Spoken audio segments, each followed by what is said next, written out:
slavery অসমীয়াত slavery এই শব্দটোৰ অৰ্থ হ'ব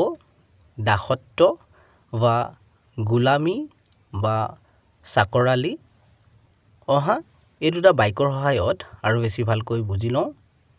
Millions of Africans were sold into slavery lakh lakh আফ্ৰিকানক দাসত্ব বা গোলামী বা চাকৰালীৰ বাবে বিক্ৰী কৰা হৈছিল Slavery still exists in many parts of the world বিশ্বৰ বহু ঠাইত এতিয়াও দাসত্ব বা